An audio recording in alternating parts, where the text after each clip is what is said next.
경제적 자유로 가는 첫걸음, 하루 10분 돈공부의 김경필입니다. 네, 여러분 반갑습니다. 오늘 이 시간에는 내 소비 습관에 어떤 문제가 있을까? 결제 횟수와 금액을 보라 라는 내용으로 말씀드리겠습니다. 시작하기 전에 먼저 구독과 좋아요 그리고 알람 버튼까지 꾹 눌러주시면 더 많은 영상, 더 도움이 되는 영상을 보실 수 있을 겁니다. 네, 소비 성향이라는 말이 있죠. 소비 성향은 돈을 많이 쓰는 것, 이걸 이야기하는 게 아니라 소득에 대비한 소비의 비율을 이야기하는 겁니다. 그러니까 엄밀히 말하면 소비 성향이 높다, 소비 성향이 낮다, 이것은 단순히 소비 금액을 이야기하는 것은 아니라는 거죠. 우리가 소상소행이라는 말이 있죠. 소득 상황에 맞는 소비가 가장 행복하다, 이런 뜻입니다. 소상소행. 그래서 결론적으로 얘기하면 고소득자가 소비 성향이 낮습니다. 그리고 저소득자가 소비 성향이 높죠. 자, 고소득자가 소비 성향이 낮은 이유는 당연히 버는 거에 비해서 소비 비율이 낮을 수밖에 없습니다. 많이 번다고 해서 그 돈을 다 쓸 수는 없는 거 아닙니까? 그래서 고소득자가 오히려 소비 성향은 낮다라고 봐야 되겠죠. 그러니까 소비 성향이 낮으니까 잉여 소득이 많을 수밖에 없습니다. 소득이 많아지면 많아질수록 소비되지 못하고 남는 잉여 소득이 많으니까 이것이 자산으로 투자가 돼서 자산이 계속 불어나는 거죠. 저소득자는 소비 성향이 높을 수밖에 없습니다. 소득 자체가 낮으니까 기본적으로 써야 되는 거가 있지 않습니까? 근데 소득이 자꾸 낮으면 소득 대비한 소비 비율이 높을 수밖에 없고, 그러면 잉여 소득은 적어질 수밖에 없고 자산이 적어질 수밖에 없는 거죠. 자, 이것이 우리가 이야기하는 양극화의 시작점이다라고 이렇게 말할 수 있을 겁니다. 자, 한계 소비 성향이라는 말도 있죠. 경제학에서는 이 한계 소비 성향을 좀 전에 말씀드렸던 내용을 표현하는 단어로 사용하고 있습니다.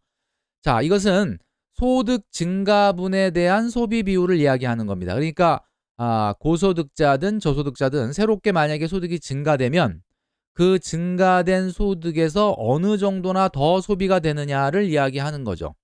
그러니까 앞서 말씀드렸던 것처럼 소비 성향이 고소득자일수록 낮은 이유는 한계 소비 성향이 낮기 때문입니다.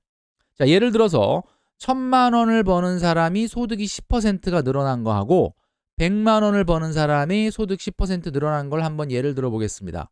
자, 1,000만 원을 버는 고소득자가 소비가 10%, 소득이 10% 늘어나서 100만 원이 늘어났다면 그 100만 원 중에 몇 %나 소비가 될 것이냐. 자, 그러나 100만 원을 버는 소득자가 10%인 10만 원이 소득이 늘어난다면 10만 원 다 쓰겠죠. 그러니까 한마디로 말해서 한계 소비 성향이라는 것은 소득이 새롭게 증가할 때 그 증가하는 소득에서 새롭게 소비가 늘어나는 양을 이야기하는데, 역시 이것 때문에 고소득자는 한계 소비 성향이 낮다 이렇게 표현하는 거고, 저소득자는 한계 소비 성향이 높다 이렇게 표현을 하는 겁니다. 자, 말 그대로 아까 좀 전에 말씀드렸던 것처럼, 그러니까 고소득자는 잉여소득이 많아질 수밖에 없고 저소득자일수록 잉여소득이 적을 수밖에 없는 거죠. 자, 오늘 우리가 나의 소비 성향을 알아보자 라고 했는데, 여기서 말하는 소비 성향이라는 것은 소비 패턴이나 소비의 스타일을 얘기하는 게 아니라 소득 대비 얼마나 많은 돈을 지출하고 있느냐, 소비하고 있느냐라는 것을 우리는 일단 먼저 짚고 넘어가야 될 것 같습니다. 자, 그런데 왜 저소득자에게는 소비 습관이 더 중요한 거냐? 좀 전에 말씀드렸던 것처럼 한계 소비 성향이 높기 때문이죠. 새롭게 소득이 생기더라도 더 많은 소비를 하게 되고, 현재 소득 중에서도 더 많은 소비를 하고 있죠. 비율적으로 봤을 때. 그렇기 때문에 저소득자일수록, 그러니까 일반적인 이제 사회 초년생이라든지 직장인일수록 사실은 소비 관리가 중요하다, 그런 이야기입니다. 그러니까 한마디로 얘기해서 소비 습관의 형태가 4가지가 있는데, 이 4가지의 형태 중에 어떤 거에 내가 더 가까운지를 한번 살펴볼 필요가 있습니다. 자, 한번 살펴보면 첫 번째가 충동구매. 나는 충동구매를 얼마나 많이 하고 있느냐. 그 다음에 과시형 구매, 익스비셔니즘이라고 그랬죠. 뭔가 보여주기 위한 과시형 구매를 얼마나 하고 있느냐.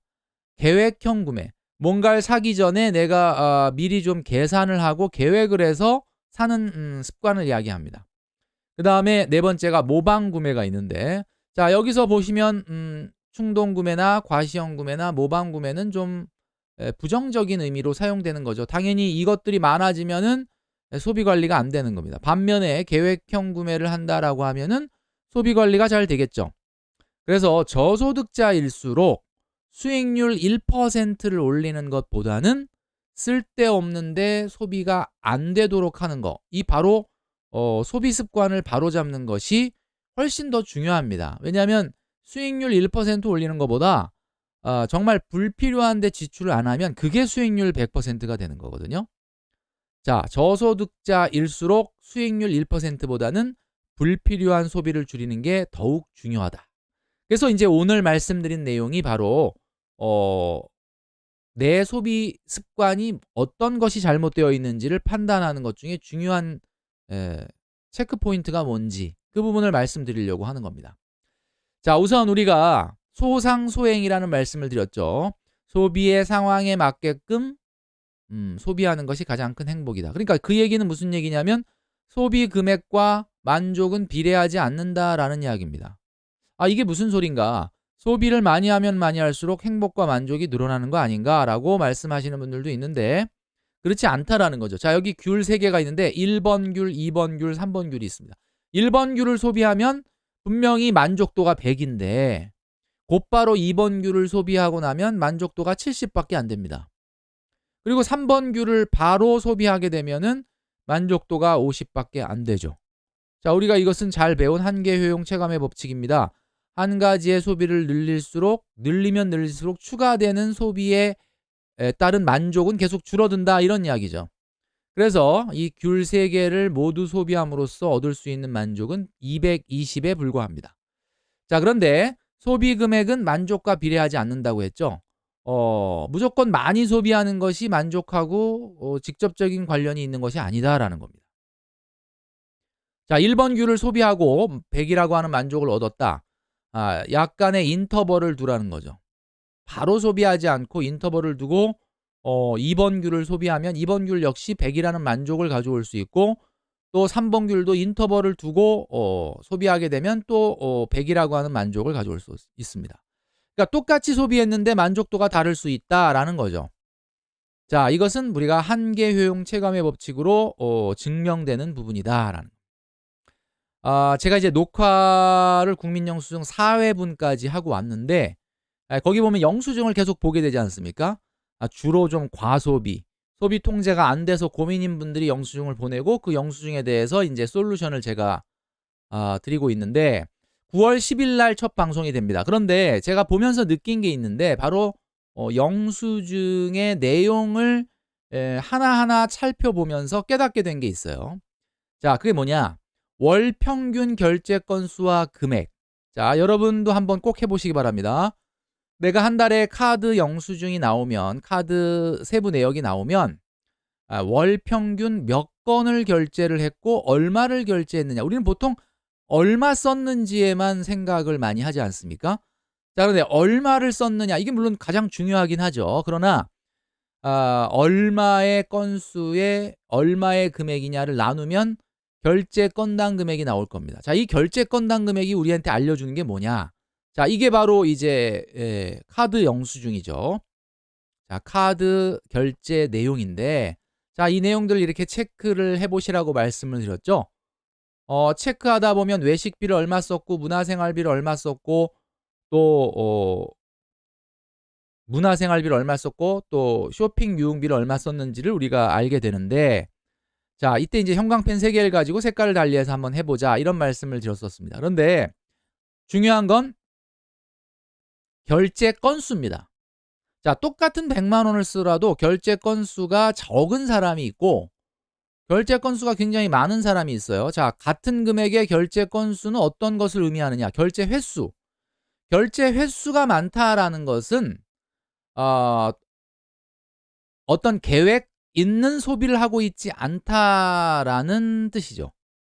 다시 말해서 소비 습관 아까 4가지 유형을 봤는데요. 충동 구매, 과시형 구매, 계획형 구매, 모방 구매가 있습니다. 누구나 다 이 4가지의 속성을 다 가지고 있는데 어느 쪽에 더 성향이 강하느냐. 자, 특정 항목의 건당 금액이 크다. 어떤 예를 들면 쇼핑 분야에서 건당 금액이 크다. 예를 들면 식비, 문화생활비, 또 외식비, 쇼핑비 이런 것들의 건당 항목을 한번 항목별 건당 금액을 한번 보면 충동 구매나 과시형 구매가 좀 큰 경우에는 특정 항목의 건당 금액이 결제 건당 금액이 클 수밖에 없습니다. 그럴 수밖에 없죠. 그러나 이제 계획형 구매를 하는 사람 같은 경우는 전 항목에 걸쳐서 건당 금액이 일정하거나 매우 낮습니다. 자, 무슨 이야기냐? 이제 이번에 이제 방송을 하고 왔는데 현질을 많이 하시는 분 영수증이 있었거든요.